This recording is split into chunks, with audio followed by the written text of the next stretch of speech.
is a community of church media professionals, broaden your expertise and your experience. So today, by way of divine arrangements, we have two experts, our senior colleagues in the media industry, as our guests. I would read from Mr. Charles's bio, a short bio, before I read about Mr. Gbenga. So Mr. Charles is a finance professional by weekday and a media technology consultant by weekends and nights. He has been a core media technology architect for about a decade, 10 years, guys. That's not beans.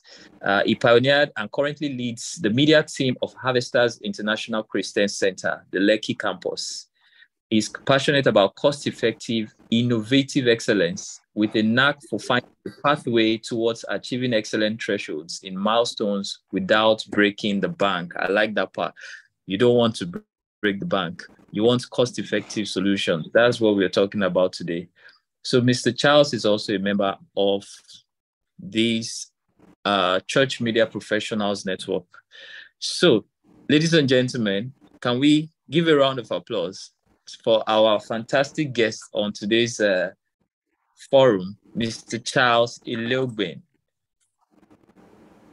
All right, I can't hear the claps. I can't hear the claps. Somebody unmute your mic, put that together. Fantastic, fantastic. All right, Mr. Charles, thank you so much. Let me go to. Awesome. It's my boss. Good to have you, sir. Good to have you. Who said that? He's your boss, right? He's everybody's boss tonight. Oh. All right, so let me move quickly to our next second guest tonight. Mr. Gbenga Sodunke is a software consultant with over 15 years experience in developing software to automate business processes and to solve organizations' operational challenges. He currently leads the team at Zionel, a talent accelerator company, as the CEO. He has vast experience in raising and managing tech teams to execute digital transformation strategies. He is a software development trainer and lead faculty at Zionel Tech Academy, where they are raising next generation of world-class elite tech talents across several tech roles. He's a founder. He's also the founder of Waystream.io. You need to check that out. That's Africa's first live audio broadcast and podcast platform, which empowers young Africans to talk, share their experiences, and explore the world of audio creativity. He has special interest in artificial intelligence and Internet of Things. He is head of eChurch at Eternal Glorious Fountain Ministry, EGFM, and is also an executive ambassador of Church Media Professionals Network. Ladies and gentlemen, please welcome Mr. Gbenga Sodunke with a warm round of applause. I can't hear your clapping. I can't hear your welcome. Thank you very much. All right. Okay, so without wasting too much of our time, I think what we'll do is for starter, I would ask the question. I'll first have Mr. Gbenga takes come back it up, or we can move to the second question. Let's do it like that. So you answer the first question, the next person answers. So, Mr. Charles, this is for you. What equipment and software do we need to get started with live streaming? Okay, you want to say something? No, go ahead with your question. Fantastic. Okay, what equipment and software do we need to get started with live streaming our church services? You know, live streaming has become a big thing now in churches, and some pastors have been known to get very, very angry when the live stream breaks. You know why? The number of people inside the church always far less than the number of people online. So for a church of say 1,000 people, they're probably reaching like 10,000 people online. So when the stream breaks, there's a problem. So let's go into that first question. What do we need to even set up ourselves? Let's say we're just starting.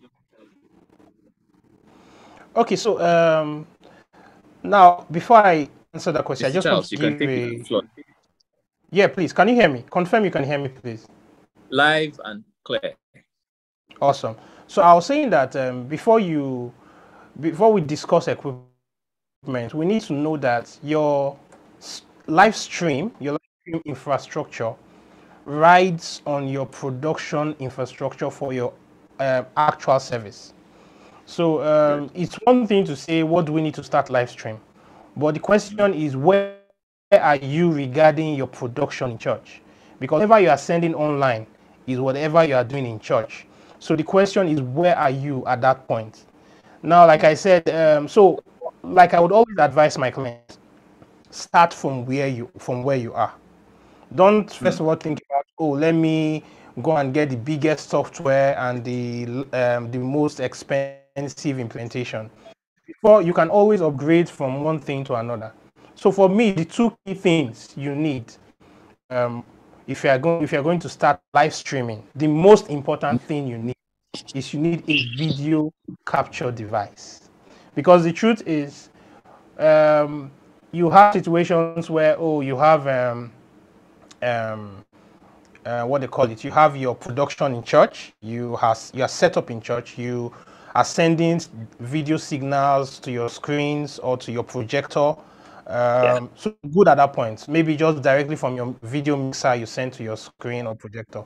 Now when you want to do live streaming, two things. Now there are encoders or encoder devices to use. However, I always recommend streaming for a software like a vMix, or if you want to use an OBS or something. Now, for you to be able to use such software to stream, you need a video capture device. That is the most important or key element. If you are using an encoder, a hardware device, you may not really need a video capture, because your video is going straight to the encoder and straight to the internet, straight to your platforms. Why I prefer software for streaming like OBS or vMix is because it allows you some form of flexibility. Yes, I've not worked so much with encoders, so I can't tell you much on that. Now, the second most important thing, which is not within your control, is your internet service provider. You need so that's a very interesting topic. So this is a challenge. It's a challenge majorly in Nigeria, but not necessarily all over the world, where you have internet service provider, your MTN, your Glo, your Airtel. They prioritize download bandwidth. They don't prioritize upload. And for streaming, you need a service provider with good upload speeds. Now, the truth is, if you want to get dedicated internet, which is for corporate organizations like a church, it is quite expensive. So you may need to work around that and see, how can what is the best internet I can use? Now, regarding the best internet to use, it varies from location to location. Yes, a lot of people will say fiber is good. However, you need to know if the fiber is good in your location. Not necessarily that it is good and it is good everywhere. You need to be able to test your speed. Of course, so before you even try to buy or purchase an internet or subscribe to an internet service, I suggest, if you can see someone that uses such service, check the download speed, check the upload speed, ask for feedback on how consistent it is. So you can have some internet services that are giving you as much as 5 to 8 Mbps download and maybe 2 to 3 Mbps upload, right? However, 30% of the time they are down. Such an internet, no matter how high you can go, it is going to affect your live stream. So two things you need for your internet service: you need decent upload speed for different upload speed. Then you also need reliability, consistency. The efficiency of your internet service should be at least it should be in the range of 90%, 90 to 95%. That's my suggestion. Now, because we know that we're in Nigeria, and no matter how consistent your ISP is, there will be days where it will mess up. So we always suggest you do something called you implement a redundancy system, right? Now there are ways to implement redundancy and load balancing, and one of you would have heard of something called aggregators. There are devices they call aggregators or internet bonding devices, where you can have multiple ISPs connected, and then you can more like spread your bandwidth or create some form of redundancy. Now, such devices are expensive. Sincerely, they're expensive. You can get aggregators can go aggregator switches or routers can go for as much as 1.5 to even 6 million, depending on what you are using, right? So if you are starting small, there is this software aggregator that exists. It's called Speedify. You can just go and click online. Speedify. It allows you to connect a LAN, a Wi-Fi. If your CPU can have multiple LAN cards, you can use at least 3 internet service providers, 3 separate internet service providers to create some form of redundancy. Of course, it's subscription-based service, but it's not something that will break the bank. Do you get? So if you are starting small, I suggest you go for something like a Speedify for your internet service. Then that is where you start from. Now, your production, like I said, start from where you are. It's very difficult to recommend a best or something. The reality is we have people that are excellent using OBS for streaming. We have people that are excellent using vMix for streaming. We have people that use encoders for streaming. So it's different whether you use hardware or software. How versatile are you with the application you use? That's one. Secondly, how can you integrate it to your existing live production set? It's easy to say, I want to do this, I want to do that. Can you integrate it? You're saying you want to stream at 1080p, yet you're using an analog, what they call it, an analog camera. At the end of the day, there is no way you can achieve a 1080p. No, your 1080p will not be true 1080p, no matter what you do. Do you understand? So what you need to first of all do is assess your current state. Where are you? Then look for cost-effective solutions, whether it's going to vMix subscription, whether it's you buying an encoder, whether it's you using OBS that can work with your, or whether you using Resi. Like for instance, there are people that use ProPresenter software for stream for their worship and all that. Now, let's assume you are using ProPresenter, for instance. You have just one camera that you really do not do anything with. You just push it to the screen, right? Now, you want to go to online streaming. One of the things I would have advised is if you are not big on, you've not gotten a video mixer, not had so many things yet, you can just get a video capture card. Send in your live feed to your ProPresenter and use it as your background. You do lower text for your lyrics, you do lower text for your scriptures. I hope I'm not going too detailed, but yeah, I'm sure this is a technical session, so we should understand some of these things. Then now, if you want to tell people, sorry, sir, I want to tell people to get their notes. You need to write, gentlemen, ladies. You need to write. I'm writing as he's speaking, and I'm already doing a page, sir.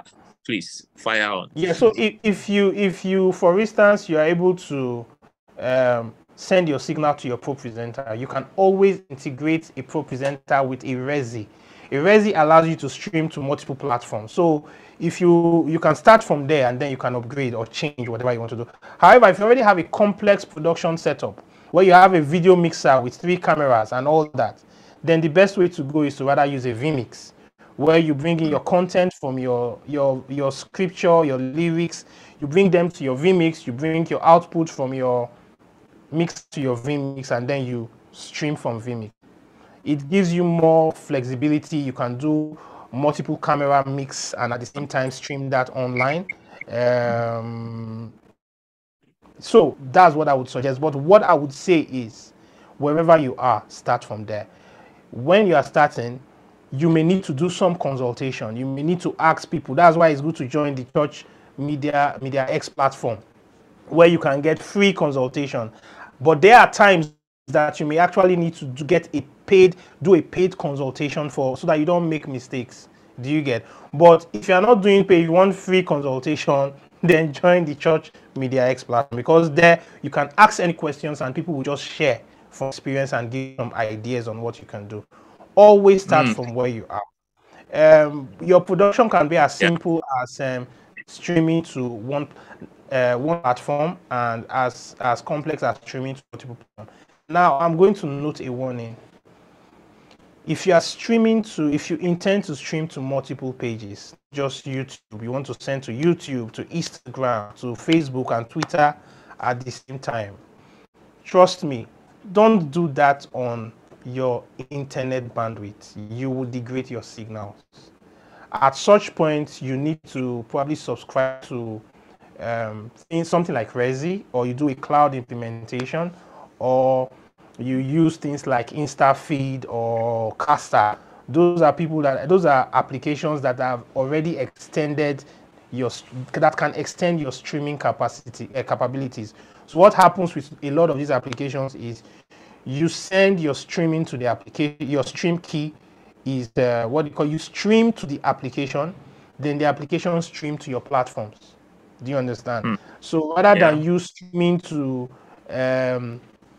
Facebook, YouTube, Instagram at the same time on the same MTN or Glo or Airtel bandwidth, you are going to have a significantly degraded signal. So what I suggest is you stream to one platform, maybe whether Resi, whether a Caster, whether you want to use your InstaFeed, and then, or you can even implement a cloud solution. Like in my church, we implement a cloud solution. We literally have a server on the cloud. We stream to the server, and then from the server, we stream to all our platforms. Now, of course, that is more technical. You may require some consultation to be able to do that. But I know there's a Caster in the market. I know there is a Resi in the market that can do things like that. So basically, I don't advise you stream to multiple platforms from your internet. No matter how many internet you're aggregating, please avoid it as much as possible. Fantastic. Mr. Charles, you did a fantastic job there. Thank you so much. There's a lot you touched on, but a summary of what you said is, number one, assess your current level. That's where you start from. Start from where you are, then look for cost-effective solutions. There's something that you are very big on, and that is consultation. Consult. And like you said, free consultation is good, but sometimes you have to grow. And to get free consultation, like he said, join Church Media X on WhatsApp. Okay, thank you so much, Mr. Charles. That was very, very enlightening. I'm going to go to our second question now. And I'm going to ask Mr. Gbenga. Let me quickly bring up my questions list so that we can go forward. Okay. How can I ensure high quality audio for our live stream? All right, thank you very much. High quality audio. Okay, I think maybe we should hold on the audio. Let's try something on internet connection, since Mr. Charles has really delved deep into it. What internet speed is necessary for a reliable stream? Go on, sir. Okay. Just to be sure you can hear me, I hope I can be heard clearly. Okay. Mr. Gbenga, are you there? Yes, I'm there. Can you hear me clearly? Okay, I can't hear Mr. Gbenga. Is it just me? I can hear Gbenga. I think it might be from your end. I can hear Gbenga clearly. Okay, since others can hear me, because Mr. Opeyemi has been breaking, I just want to be sure I'm not the, it's not from my side. Okay, so since others can hear me, I'll just go ahead. So the question is, what's the recommended speed or required internet speed for streaming? I hope I got that right. And I'll just go ahead.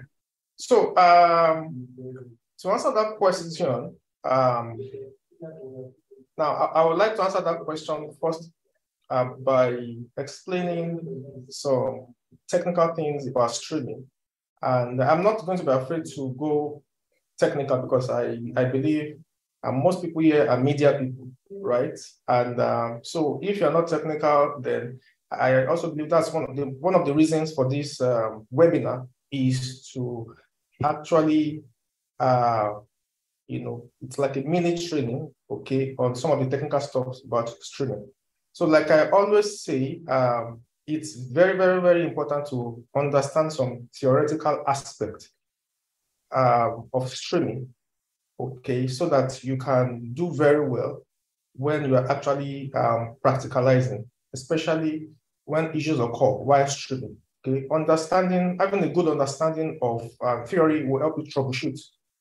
All right, I hope you can still hear me. Please just confirm if you can still hear me. Can anybody still hear me? Yes. Okay, fantastic. Yes, we can hear you. Yes. So now, firstly, what internet does, of course, we all know that without good internet, you can't stream. All right, but what internet is used for in streaming, in live streaming, is basically to transfer data, okay, whether video data or audio data over the internet, all right, to several people streaming on the internet via a streaming server, okay? So when we talk about data transfer in streaming, all right, we measure the quality of data that's been transferred using what we call bitrate.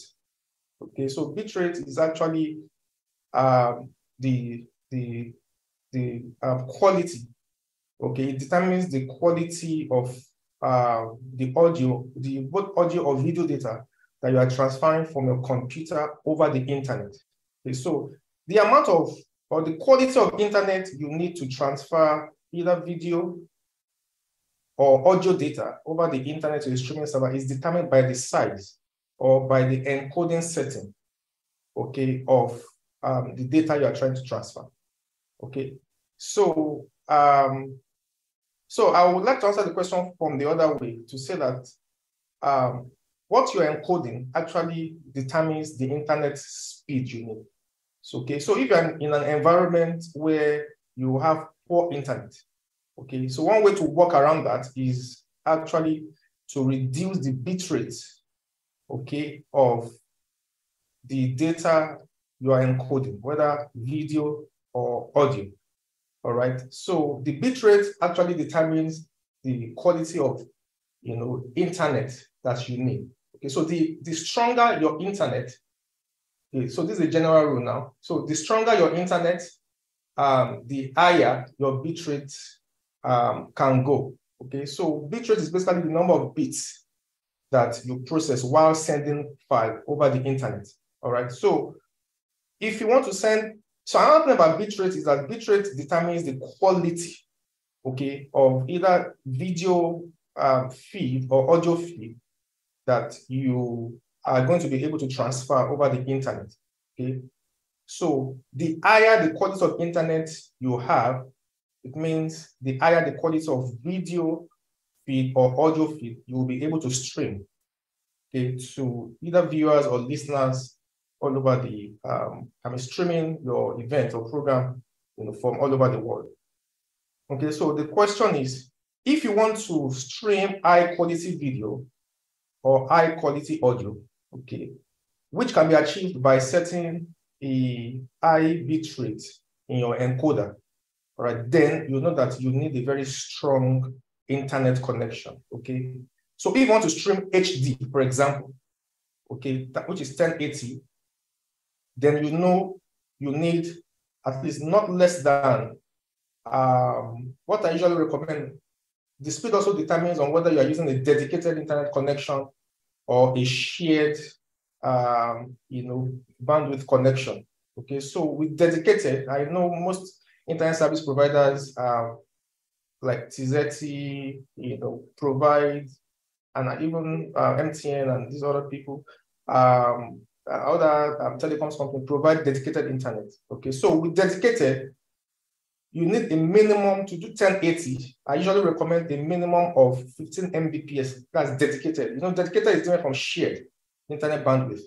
Okay, so 15 Mbps on a dedicated network, okay, is much more stable and stronger than, let's say, for example, 35 Mbps on a shared network. Okay, that's another thing people need to realize when calculating internet requirement they need. So if you have 15 Mbps up, because just as Mr. Charles has said, when you are doing live streaming, especially one-way live streaming, the major speed you should be looking at is the upload speed, not download speed. Okay, so one mistake a lot of people make is when they're trying to research or when they're trying to make inquiries for the quality of internet available for their streaming. Some people mistakenly consider download speed. So probably they see the internet available that has, let's say, 15 Mbps download, and they don't check the upload. And most ISPs actually don't optimize the upload speed, okay, of their internet, because they believe most internet users actually use internet for download. Okay, when you're surfing the internet, you're actually using the download speed. When you're browsing, when you're watching movie, okay, on your computer or your phone, you're actually using the download, you're consuming the download speed of the internet. But when you are streaming, you are actually uploading, okay? You need to focus on the upload speed, okay? So when I say 15 Mbps minimum, I'm talking about the upload speed. So if you go to an ISP and they tell you, okay, our speed is maybe dedicated speed, we're giving you 15 Mbps, you should always ask, is it up or down? And you are much more interested in the upload speed, not the download speed. Watch, I'm be very careful about that. All right. Yeah. So for dedicated minimum of 15 Mbps on upload speed, it's stable. You can do 1080, 1080p. With that, I've tried different speed, but 1080, 15 Mbps has worked very, very well on dedicated. Then on shared, one thing about shared internet in the service is that it's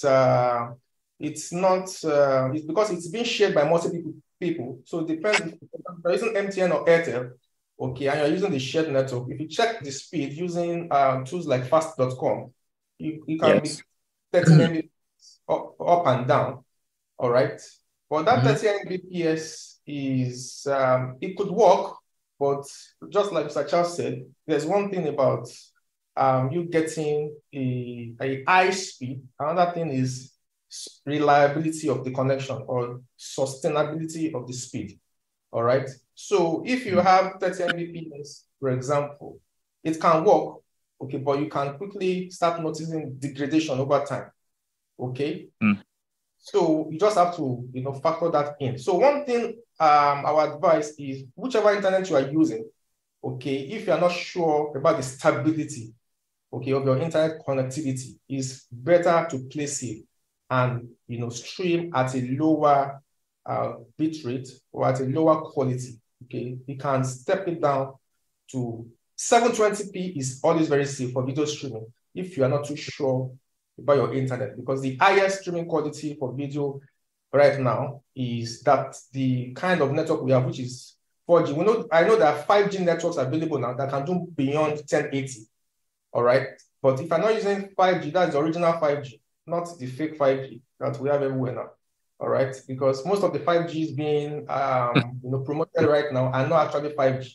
Okay, they're 4 point something G, but they just call it 5G. Okay. So let me hold you there a little, sir. How do I identify the proper 5G? So you can't identify it. You just have to know that the 5G connection, the 5G technology itself is still being worked on. Okay, I have friends who are working in Canada who are working. I have a friend who works with, what's the name of this company again? I forgot, it's a telecoms company. And he's actually one of the people that that's been making extensive research and implementing, the 5G technology. So he told me, he was one that actually told me this. He said most of the 5Gs we are seeing out are not the real original. That the real 5G connectivity is actually still being tested, it's still being worked on. Most governments in advanced nations have not actually fully deployed this. All right. So when you see MTN saying we have 5G, from a reliable source, I know it's not actually it's fast. Yes, quite all right, can be faster than 4G, but not the actual 5G. So based on that information, I know that truly the 5G network has not really been fully established. There's still competition between telecoms companies. One will come out and say, yes, we have the 5G technology, we're the first. Okay. China, telecoms company in China are actually racing and competing with some telecom companies in the US, on who is the first to deploy it. So it's out in some countries, okay, but it's not widespread yet. All right, so let me just talk on that. So if you are using a high-speed network, you are very sure can stream 1080, okay, then you can stay with 10. But if you are not sure, do 720, okay, minimum. Now, while streaming, at times you notice that the network you are using, and especially if you're not using internet bonding, if you're not using an aggregator, you'll notice that your internet drops, okay, and your video starts buffering, okay. Yeah. What you can do at that point in time is downgrade your bitrate, the quality of the video that you're streaming, okay. You can downgrade stream at 720, downgrade it to 480, all right. It's still better for people online. So I'm saying this because I know I'm talking to people, media people across different churches, okay, from small churches, from those who are just started streaming to those who are in churches that are well established, that have all the equipment. Okay, so I have people who are streaming in mind. So that's why I'm saying this. So you are streaming and the degradation in your internet connection, you can always step it down. You don't have to necessarily say, I must stream at 720.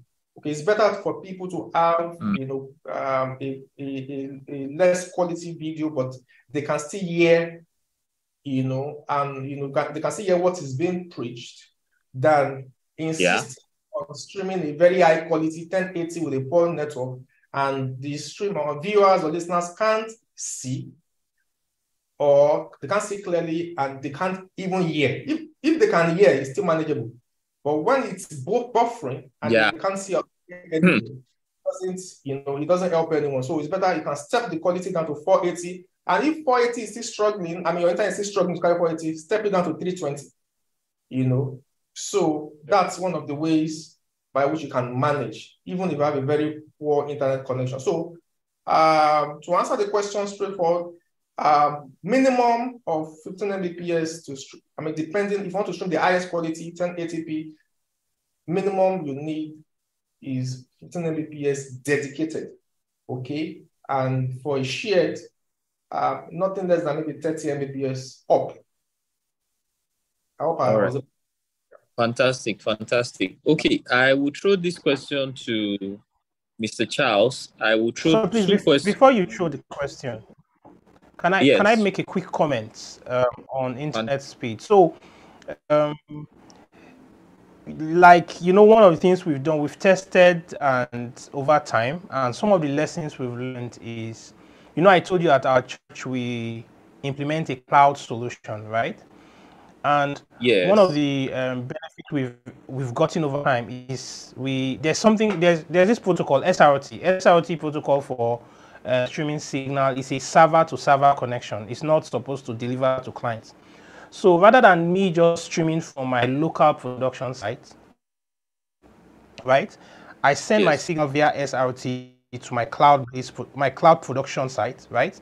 And then for my cloud, because I have significant bandwidth in the cloud, I can now stream to my platform in the cloud.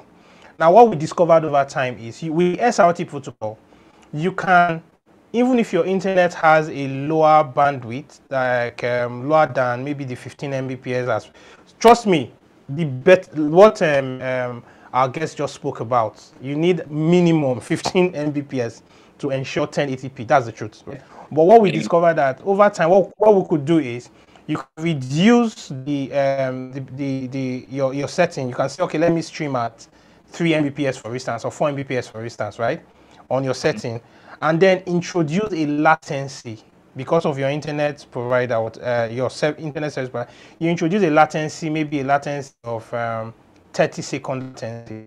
What happens over time is, because you are using SRT protocol, your packets still get to your server as full 1080p. It's just that you have to introduce latency on both server and clients from on both servers, server to server, the same latency. It still gets there. It's just that because you've given enough time, enough 30 seconds delay, it buffers before it gets there. Do you understand what I mean? Then from the cloud, you can now introduce it. So your online audience will be having a 30 seconds. You know what I mean? There won't be. Pastor can be on stage by 9 o'clock, but online it will be maybe 9:01 that he's on stage, if you understand what I mean. However, because of that latency you've created, you ensure your full HD is going to your server in the cloud, right? And then you stream from the cloud to various platforms at full HD. That's one of the implementation we did. Now, apart from that, like some other cloud implementation allows also for SRT protocols. For instance, I heard latest Caster allows for SRT, and Caster also does some form of cloud-based too. So if you subscribe to Caster, for instance, you can send from your vMix to your Caster using SRT with a latency of 30 seconds, for instance, and then you create the same latency on the Caster end at that point in time. But what happens is your Caster now send your signal, your full packets at the end of the day, which is 30 seconds later, more or less, and sends it to your platform at 1080p. So some of these workarounds we have to do in Nigeria, because if you go to get a 15 Mbps dedicated, trust me, it's not cheap. I'm sure I'll guess we tell you it's not cheap. It's actually not cheap. To get a 15 Mbps, you get from May1, maybe from MTN, you could pay as much as 100,000 to sometimes 200,000 on a monthly basis. Do you get? Yeah. So if you're not yet ready for that, right, which is the best recommendation anyway, but if you're not ready for that, then you can work around such solutions. Now, like I said, you don't just, regardless of all we said here, remember to test and confirm that what you are seeing is what you expect. Do you get? Because I can give you these recommendations and you go to the market and you go to your church and say, oh, let's do that. But it's always wise, like I said, to proper consultation, do proper testing. You can even visit a place that have done such implementation and see how it works. Then you can now start investing on what you need to do. That's just what I wanted to say. Fantastic. Fantastic. Thank you so much, sir. All right. So the question I wanted to ask, somebody put it on our group: constant bit rate or variable bit rate, considering Nigerian use case. Okay. So even when I even had to do a research on that, and I think the major difference between constant and variable bit rate is one of them sacrifice. Let me just do a quick read from some notes I jotted down, right? Okay. So that you can get a full understanding of that, because I had to jot down some things. Although I know constant bit rate is best, I think, for our climb, but so what it says is, constant bit rate aims at keeping the number of bits constant while sacrificing video quality. So while variable bit rates varies bits delivered each second in order to favor video quality. Do you understand? So let me read that again. In general, constant bit rate aims at keeping the number of bits constant while sacrificing video quality. Variable bit rate varies the number of bits delivered each second in order to favor video quality. Now, why do I say I'm thinking here because I'm researching, so maybe other people can jump in. Why does constant bitrate I think is better than variable bitrate is the fact that for me, I can sacrifice video quality as long as they can hear me, like my guest said. Do you get? Yeah.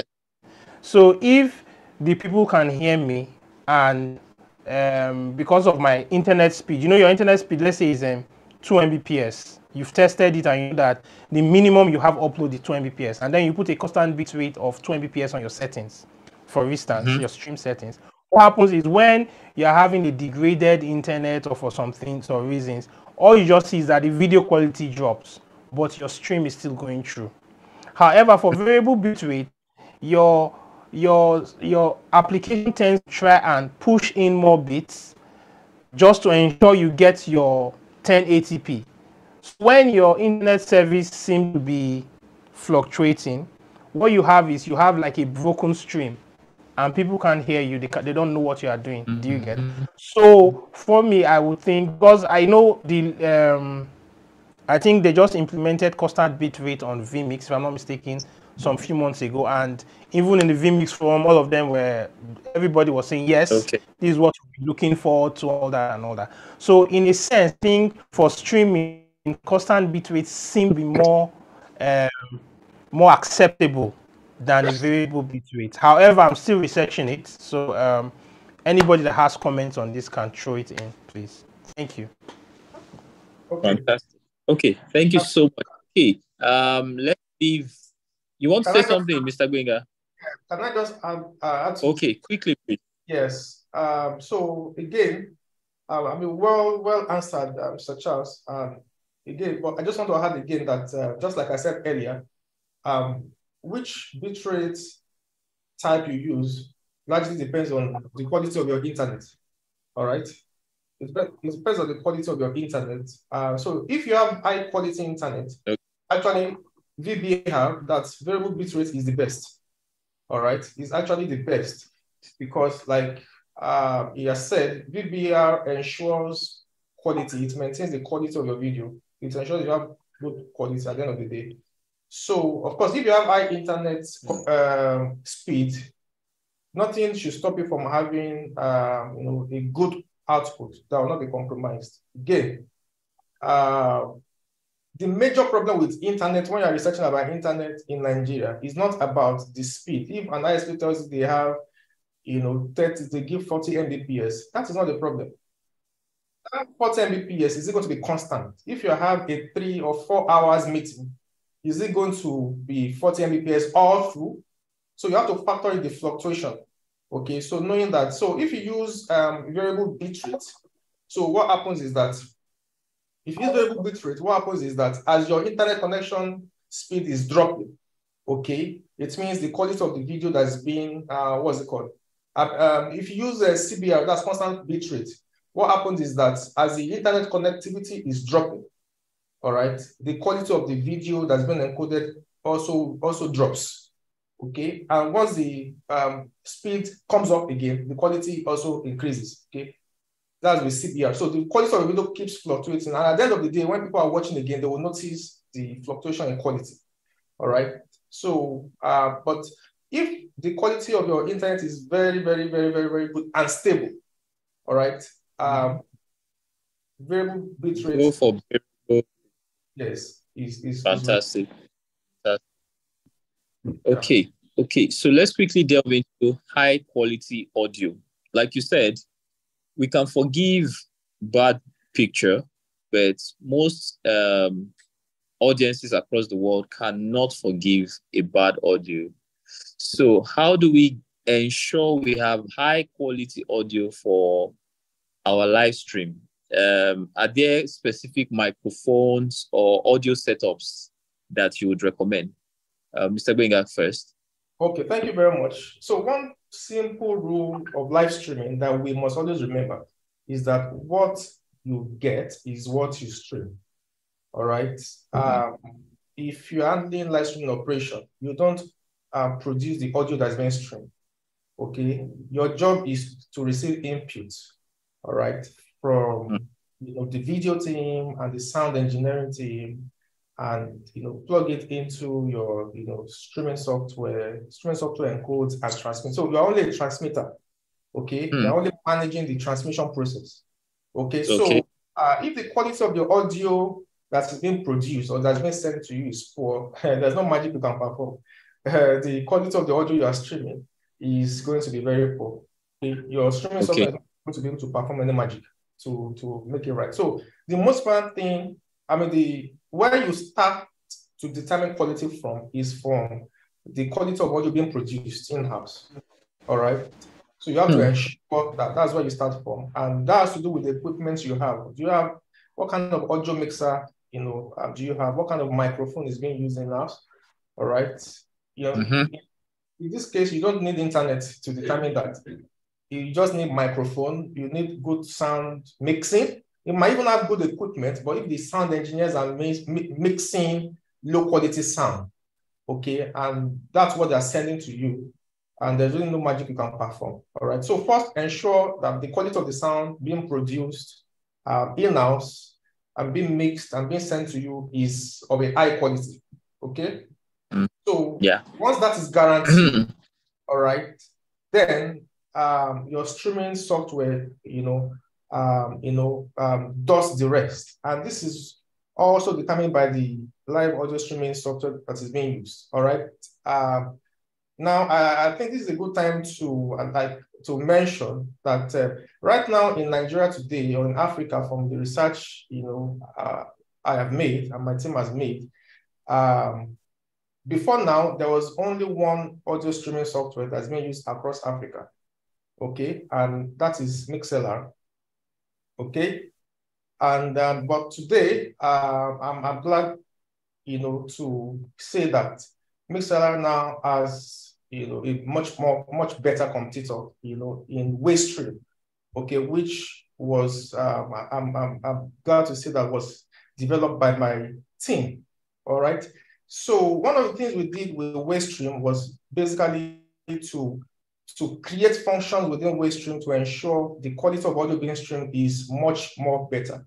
Okay, so now I can say, before now, I can really say that the quality of audio you're able to stream, even if you have high quality audio from the sound engineering team in your church, is going to be determined by the audio streaming software you're using. For example, Mixlr encodes in MP3. The final output of Mixlr is an MP3, okay, which is standard, which is average, okay. But today, with Wavestream tried to do something better by introducing AAC, okay, and there's a reason why we decided to encode in AAC, because AAC is an audio format that's actually the latest audio encoding format right now in the audio industry. AAC encodes at a higher quality, okay, but maintains a small file size. And that's the latest what's called breakthrough in the audio encoding space, okay? So right now I can tell you that having I'm sorry, I'm not marketing Wavestream, but I will just say that we'll charge you after the event. We'll charge you after the don't worry.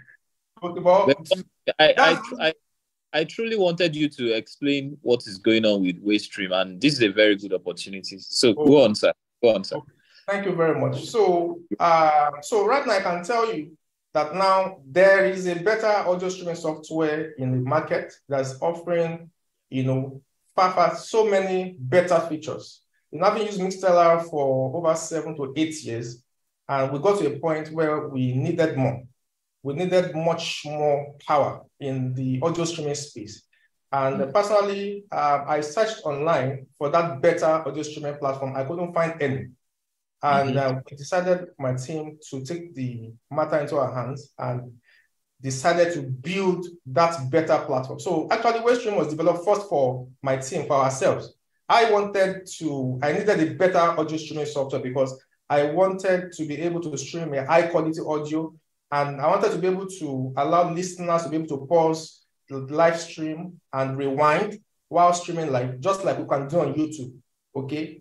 And Mixlr was not giving me that option. And so many other things I wanted to be able to do, but Mixlr was not giving that option to do. So when we started working on Wavestream, those things were top on our list. High quality audio streaming was top on the list. All right, so we decided to go with AAC encoding. Okay, and so right now I can tell you if I stream with Wavestream, you'll get the highest quality of audio because we're using the latest and the best encoding, audio encoding format right now. Okay, so the streaming software you use determines the high quality, audio that you're able to stream, provided audio being produced in-house is clean and is of high quality. All right, thank you very much. All right, so some people advise you send a separate audio mix. I'm reading from the comments now. Yeah. For live streaming, different from FOH mix. What do you recommend? I think I've seen a scenario where you have 3 different types of audio, one for stage, one for FOH, and one for broadcast. So what do you think about that setup? What does it afford you? What does it help you do? Or what are the advantages? Okay, so for that, so we're talking about mixing. Yes. So usually how you mix for in-house is very much different from how you mix for online. Don't forget, when you are sending anything online, it gets a bit compressed. That's number one. Okay, so when you are mixing for those who are in-house, the set of speakers you are using, the output is different. Okay, what determines how you mix is basically the set of speakers, amplifiers and other things you have in-house to push out the sound. Okay, but when you are online, the output, the audio output or the output device is determined by the devices people are using to stream. Okay, so the output of streaming on the phone, okay, is different from the output of sound coming out from the computer and different from the output coming out from the TV. Okay, so there is a certain way you mix for online. So that's why most people separate, like my church. They do, sound engineers mix separately for online. Okay, they separate a channel. So the person mixing, what is being mixed for the online audience is quite different from what is being mixed in-house. Okay, because of the peculiarity of the different mixes. So it's highly, if you want to do standard audio streaming setup, it's highly recommended to separate both. Separate the mix for in-house from the one that is going online. So another thing also is that volume control. Okay, most of the time the volume of the output, sound output in-house, okay, the volume that is okay for those who are in-house because they are closer to the speaker, and of course because of big speakers and the amplifier, it's different from the volume. That volume might not be enough, okay, for what is being streamed. Or at times the volume of what is in-house might be very, very high, and it might be too, if you send the same output to those who are listening online, it might be too high for those who are online, and it will cause the audio to be clipping, and those online will not enjoy the, okay. So what usually happens if you have a single mix is that while the people streaming online are complaining that the audio is too low or the audio is too high, okay, you have to reduce the volume, okay, and by the time you reduce the volume, it now becomes too low for those who are in-house, okay. True. Again, increase the volume for those who are in-house, it might affect those who are online. So it's always good to separate it so that if those online are complaining about low volume, all you just need to do is to increase the volume for only, the volume of what you're sending to, what is going online. And you don't need to touch the volume of those listening in-house. So it's best practice to separate both. I recommend it. But again, like I said, not everybody have the luxury of, implementing such setup. All right. So I guess you just have to make do with what you have and are able to, step up to implement all these things. Fantastic. Okay. Thank you. Can I throw in a short comment? Yeah. Okay. So, yes. Go ahead, sir. Yeah. So first of all, Mr. Gbenga, Wavestream. We've been looking for a way to have a platform where we can rewind our audio. So don't worry, we'll talk after now. Okay. So first of all, everything Mr. Gbenga said is accurate to the point. So if you notice, it aligns with where we started from, where we said start from where you are. Do you understand? The best practice is, in fact, the best practice is to have your own broadcast room. You have a broadcast room for online. You have your broadcast mixer. a digital broadcast mixer where a sound engineer dedicated to the online audience. They mix sound specifically for the online audience. That's your best practice. You have a soundproof enclosed room where sound from the church is not affecting you when you're mixing your sound. So that's the best practice. However, sometimes you may not be able to do that. So some of the workaround is what Mr. Gbenga said. First workaround is let the person mixing front of house have a separate mix, a separate channel. Preferably using a digital mixer that works best, and then you send it to the online guys. Another thing you can do if you don't have a digital mixer or something to do a separate mix for, what you can do is just have a small mixer that does just volume control. It doesn't need to be very expensive. So the guy from front of house send your signal to you, not directly to your system. It sends to a small mixer where you can do some form of volume control and adjustment. It won't give you the best, but at least you are starting where you are. But if you are able to separate your mix entirely, having your own broadcast station, that is always the best, even for video, not just audio. The best practice is to have a separate mix for online. In fact, there are churches that have certain cameras that are only dedicated to the online audience. It is not for the main church. You can have, when you see Hillsong, for instance, what their online audience is seeing sometimes is totally different from what the physical audience is seeing. So if you want to go with best practice, your video mixing should be separate. Your video mixing for your online audience is totally different from your your video mixing for your physical audience. Your audio mixing for your online audience is totally different from your audio mix for your physical audience. Like I said earlier, your online indirectly rides on the production of your physical church. So before you go investing in the online, you need to first of all invest in the physical church, because that is what it rides on. For instance, you don't have a crowd mic in your audience. How would you be able to capture sounds from the crowd? Online. There is no way you can do that. Remember, your aim is to try and give as much the same experience of the physical church. You want to give it online. So before you start talking about buying mixer here, buying mixer there, just at least get out mic.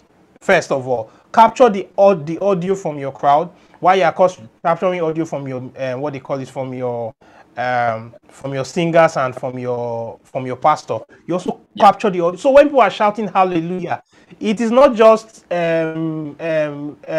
indirect sound that the audience is hearing. They are hearing the full content. And something Mr. Gbenga said on audio, AAC. I think one of the benefits of streaming in AAC is, I think if I'm not mistaken, AAC does stereo sound as against MP3 that is kind of mono, if I'm not mistaken. So meaning that you can even... I'm correct, right, Mr. Gbenga, right? Actually, AAC does both. But the interesting thing with stereo sound is, you know how you can literally get a mix where what you are hearing on your left ear and what you are hearing from your right ear is slightly different. So those things are very important. So if you invest well in the audio, in your physical audience, then you can translate that excellence into your online audience. So before you go investing big online, first of all, set up your physical church very well. Your physical production should be on point, because one way or the other, that is going to go online before you can even upgrade to separate your production. True. Absolutely. Okay, Mr. Charles, I just want to ask you this one. I think we've already overshot the time, but we will take some grace.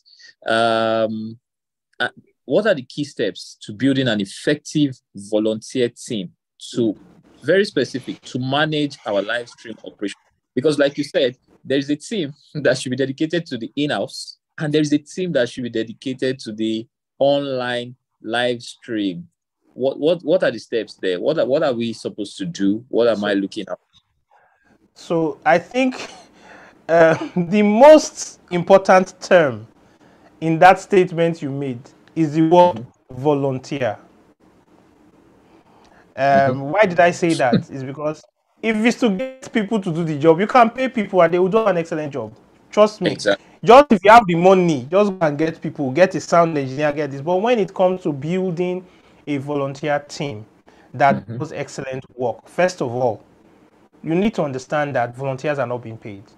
So the first step, whether you're talking about online streaming, whether you're talking about anything in the house of God, is you need to realize that that does not happen by your power alone. So the first thing is pray. That's the truth. You know how the Bible says that the harvest is plenty, but the workers are few, right? Yes. Am I correct? That pray the Lord of the harvest what you get. So the truth is, the first key to building a volunteer team is you need to pray. And the next thing is you also need to come up with a structure, come up with a plan. You don't need to have your volunteer team available before you create like an organogram saying, okay, I need a sound engineer, I need 3 people that can do sound engineering so that I can rotate them so that there's no burnout. Do you get? I need so number. We don't need to wait till you have it before you plan it. You can plan it. Then the next thing is, like I said, start from where you are. Who are the people you have now? Jesus didn't start with 12 or 120. He started with 3. He started with 1. Then he added 3, added 12. There are levels of... So in every volunteer team, like one of the things I was discussing with my leaders is, in every volunteer teams, you have the experts who is very good. Usually that is at the leader because he has been there long, he has tried and tested a lot of things. So you have an expert there, or sometimes you have someone that is very good that joins and is an expert from start. Then you have the professional. He's not not professional, sorry, the advanced. He's not an expert, but he's advanced. He knows what to do, he understands whatever. For instance, now I can say Mr. Gbenga is an expert because he understands all those encoding terms. Why me? I'm at advanced level. Do you get? You have the people that are at intermediate level. They are just there. They don't know everything. Then you have the people that are beginners, right? Now, the truth is you must come up with a mentorship plan and a training plan to move people from beginners level to intermediate level, from intermediate level to advanced level, from advanced level to expert level. The truth is from advanced to expert, there's largely nothing you can do. The people themselves must want to grow to that level. You can do so much to move someone from beginner to intermediate, even intermediate to advanced you can do, but to move from advanced to expert, the team must be ready to go and buy courses. That one is personal development. You can't do much about that. So you as the leader must first of all model it. You must model knowledge and growth in your skill for people to follow. Do you understand? Your people must be able to see you and say, oh, this person knows what he's doing. I want to learn from him. Then one thing that is very key to building a volunteer workforce is you must genuinely care for the people you are leading. We have one problem in church. I as a leader, I've messed up in this area too, where you only call people when you want to talk to them about when they will be in service. You only call them on Saturday and say, will you be in church on Sunday? And you want to build an effective volunteer workforce. It's not possible. If you have not prayed for your people during the week, you've not started now. You must pray for them, and there's no way to pray for people constantly that you won't engage them. If you pray for somebody on Monday, you pray for the person on Tuesday, the Holy Spirit will lead you to call the person Wednesday. Do you understand? So talk about his life. How much impact are you giving to the people you lead? My pastor used to say, before you can ask for somebody's hand, right, you must give your heart. Do you understand? Before you say someone should be there Monday, there Tuesday, do this, go all night, set up all night, you of yourself, you must give your heart. You must dedicate yourself. See, what was Jesus doing in Peter's house that he needed to is it Peter that the mother was ill or something? Do you get? He was involved in their lives. You cannot be say I'm a leader. You don't even know where the person stays. You don't know how many siblings he has. You don't even know what he's studying in school. You don't know what level of education he has. You don't know whether he has transport to come to church. And you want to build an effective volunteer workforce. No, it will not work. You must care for the people genuinely. You may not, your span of care may be small. You can. That's when we started Harvesters Lekki Media, I think about over 10 years ago. It was me and two people. We started now. It was more. Today we have a workforce of close to 60 to 70, if I'm not mistaken. But it all starts with, okay, how do I, Wow. 3 people you have, how much are you impacting on them? Those people are the ones that would impact on other people later on. Do you understand? Start from where you are, but care for the people you have. Then as you grow, start growing leaders. Don't just grow people that understand technical knowledge. Grow people that also understand leadership. I would rather work with someone that has zero technical experience, but is available, right? Is constant, right? Is reliable. And work with someone that has 100% skill, but when you call him, you say, ah, sir, I woke up late, I can't come to church today. Ah, no problem. I would love you, but I would put you on probation. Do you understand? Because you need to maintain, there are points in your leadership where you have to have the heart of a father, and there are points you have to have the heart of a boss. There are points you have to have the heart of a coach. Do you understand? And then there are points you have to have the heart of a what do you call it? Yeah, boss, coach, and father majorly. Do you get? You Yeah. can't always sit down and say, oh, you are smiling every day. There are days you don't smile, but there are days you should. But there are many days you should smile. Do you understand? But you must ensure you have the vision. You yourself, you have to have a vision. Then, sorry, one last thing. Standard culture. You must model the culture you want people to follow, right? And then you must communicate your standards. Don't leave the standards in your head. You want people to be in church by 6 o'clock or 7 o'clock or 8 o'clock. Communicate it. Let them know the expectations. Then, when you communicate that standard, you must leave it to. Not that people should come in by 6:30. You're strolling in by 7. Say, how are you guys doing? Are you done? No, you don't do that. You must model the standards that you are communicating. The culture you want to see, you have to live it. I hope that helps.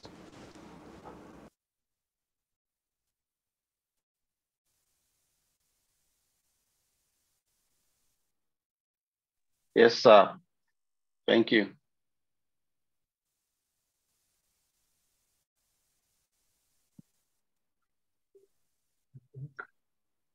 Yeah. Okay. Can you hear me, Mr. Charles? Yes, we can hear you now. Okay, fantastic, fantastic. All right, I think we need to start wrapping up now. Let me just ask Mr. Gbenga first to give us a wrapping word, a wrap-up word. Then I'll come back to Mr. Charles. Mr. Gbenga, what are your final words?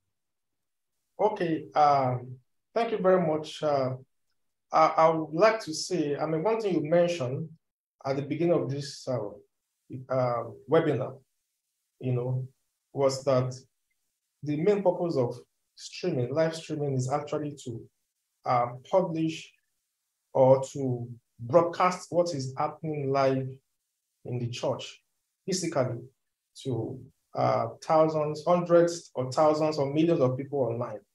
Okay, and that is actually the purpose, and that should be the vision of every live stream producer. All right. The moment that is not done, then the purpose of the live streaming setup has been defeated. And there's one thing I usually tell my team is faithfulness or commitment. I mean, whatever we do while streaming live actually has a long way, of affecting souls online. Okay, what we are doing as live stream operators or managers is actually to preach alongside, the pastors. Okay, the pastors who are, blessing the people within the Lord. And like you rightly said earlier, in the church's physical gathering, you can have, even if you have 2,000 people, okay, the number of people you have online, okay, whether live or later, because that's another thing, you might even have less than 2,000 people streaming physically, streaming live at that point in time. But one thing about live streamed event is that the streamed event stays online, and it can stay online for as long as 10 years, 15 years. Okay, so that message that was preached today can go ahead and bless somebody in the next 5 years, and you don't even know how far-reaching that could go. All right. So while handling streaming production, I usually tell my my team that what's it called now? Commitment is not negotiable. Okay, seriousness, commitment to excellence is not negotiable. Now, in streaming, 3 seconds is a whole lot. 3 seconds is enough to distract souls online. Okay, so what we do while producing a live event is much more, it's much more beyond the technicalities of streaming, or that we just want to get something out. We are actually, it's much more spiritual, than we think, and we ought to see it that way. All right, so we are actually ministers, like I usually say, and we should see the spiritual side of our operation. All right, so I just want to say that we should see the spiritual side of our work beyond all the technicalities. Okay, whatever is happening in the all must be well and perfectly represented to millions of people who are streaming online, and lives are going to be touched. So I just want to say that. And lastly, I want to encourage everyone on this meeting that Wavestream was actually developed for everyone, for the media community. Like I usually say, it's a community-based software. A number of media professionals came together to brainstorm and suggest on the features that we put together on the software. So it's a win for the media community, because we wanted something we can control. We wanted something we can determine the features that will be on it. All right, so I want to encourage everyone to go to the Wavestream website, wavestream.io, sign up, get a free 30 days unlimited broadcast time. And you don't have to think about how you subscribe in dollar anymore. Recently, Mixlr have stopped monthly, or they've increased the price of monthly subscription, because they want people to actually do yearly subscription, which is a lot of cost already, especially for small churches. All right, but even if you're a big church, you don't need to actually pay in dollar anymore, for something that will give you less features. So please hop on Wavestream, pay in Naira, get wonderful features, and be part of the wonderful community, and be a proud stakeholder of Wavestream, which was developed by you and me, in Africa.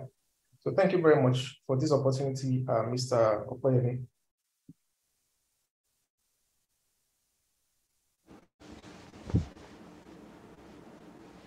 Mr. Charles, let's have your wrap up. Okay, so my final words. I'm Yes. just going to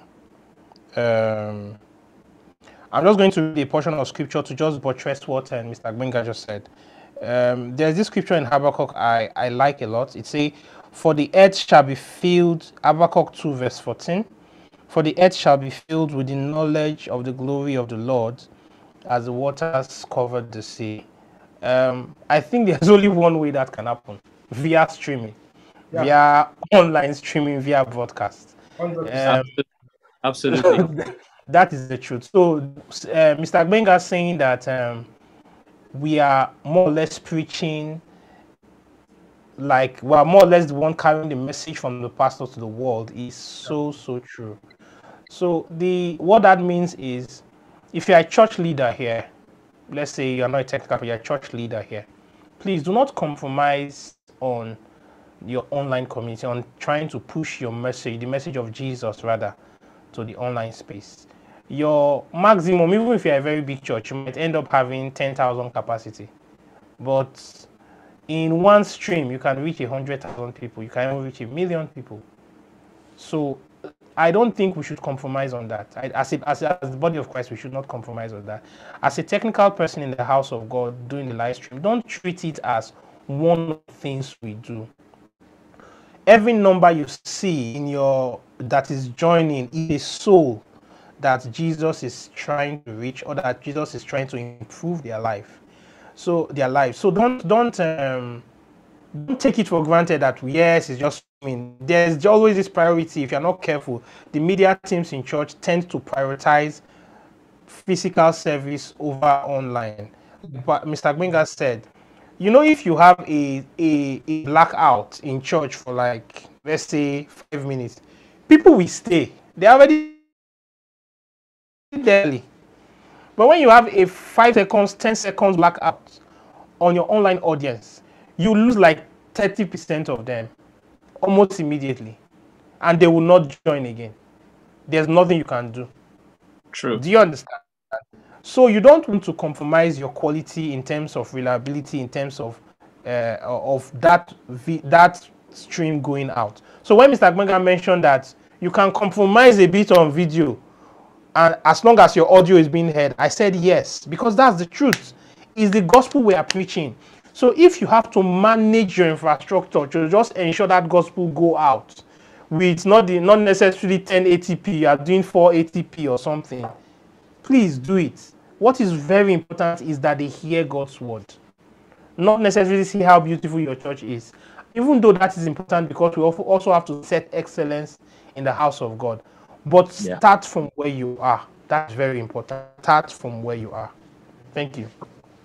Thank you so much. Thank you. I think we're going to have a second version of this meeting. There's still a lot to talk about that we didn't touch, and I'm sure people can see that this session has been very impactful. Both of our guests are knowledgeable, and Mr. Charles was being very humble. He said he's not an expert. Yeah, an expert, sir. Thank you so much for coming tonight. Thank you, Mr. Charles. Thank you, Mr. Gbenga. Both of you have been invaluable on Church Media X community. I see what you're doing for people there. You're answering their questions. You're taking on their challenges. God bless you richly. Okay, we want to also let everybody know that we have a prayer control room that we want you to attend every single Saturday. Prayer control room is where we direct our services from the spiritual realm. We don't leave anything to chance. We don't think it's just going to happen by chance that we are excellent. It's not going to be by chance that we have spiritual people in our teams. No, we have to build the spirituality, and that comes from the place of prayer and the word of God. So join us every Saturday. Adua, if you can put up the poster so that we all can build these teams that can transform our nations and bring about the development of the kingdom of God. Okay, so anyone that has a question that wasn't answered, please go to the WhatsApp group and drop your questions. Someone will definitely attend to it. I want to say thank you to what's the name of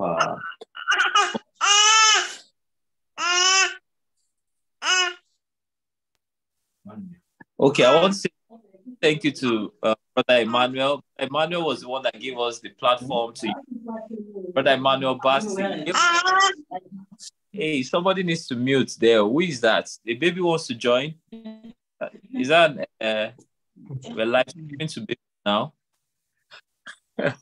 Okay, so I want to say a big thank you to Brother Emmanuel Basti for affording us this platform to use for this meeting tonight. Brother, God you.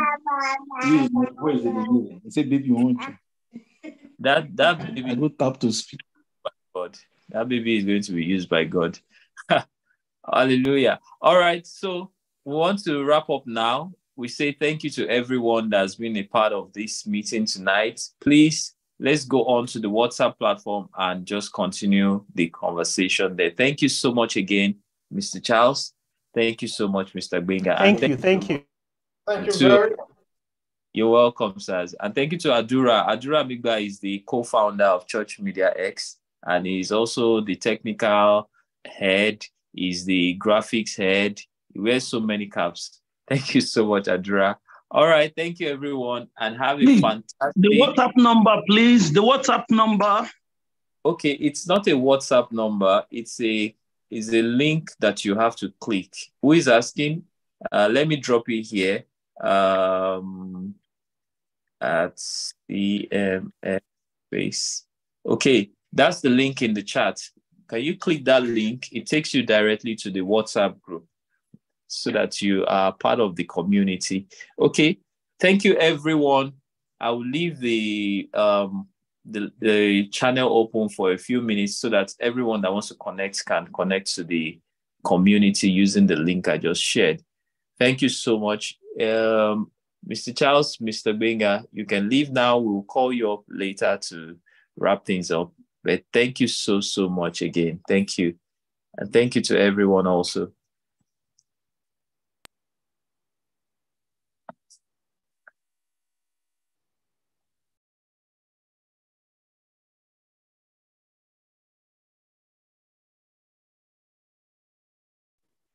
Mr. Opeyemi, you didn't send the link. You didn't send the link to all. Check again.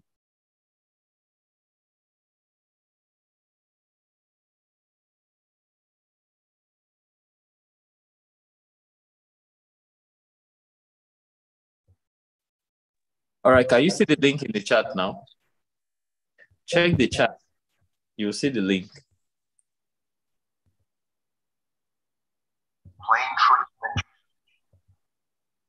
Okay, Andrea, I think you can stop recording.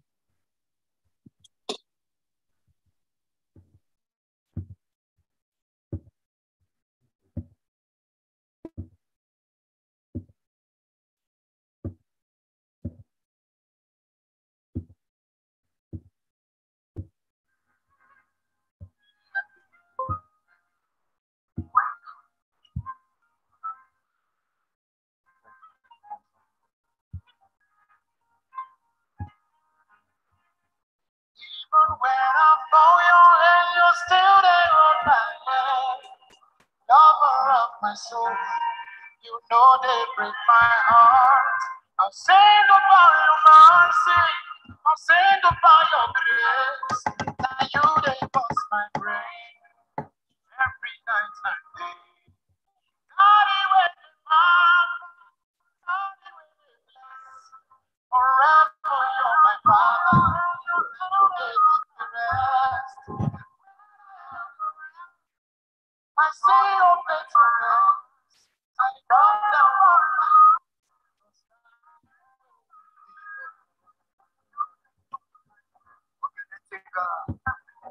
You are Alpha and Omega. Your goodness and mercy.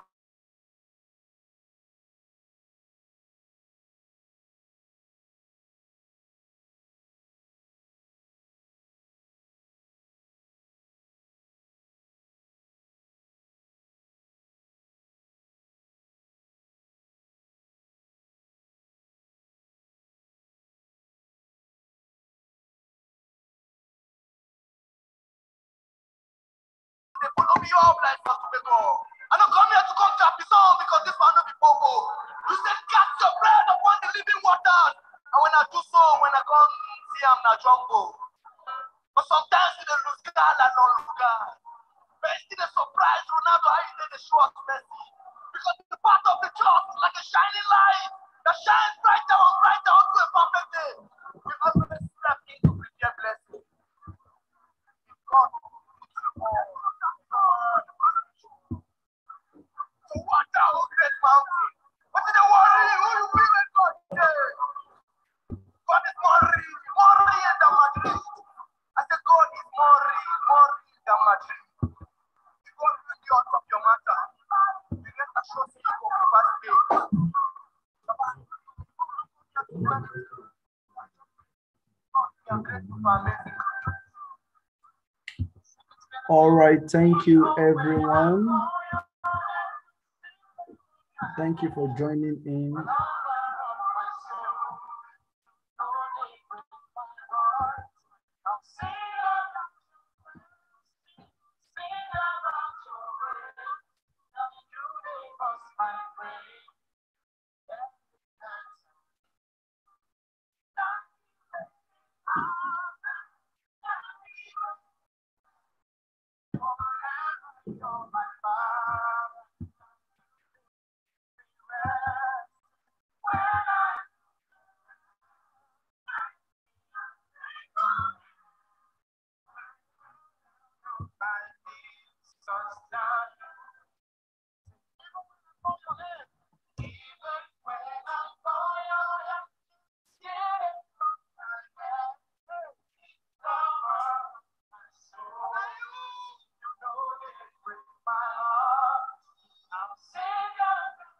Thank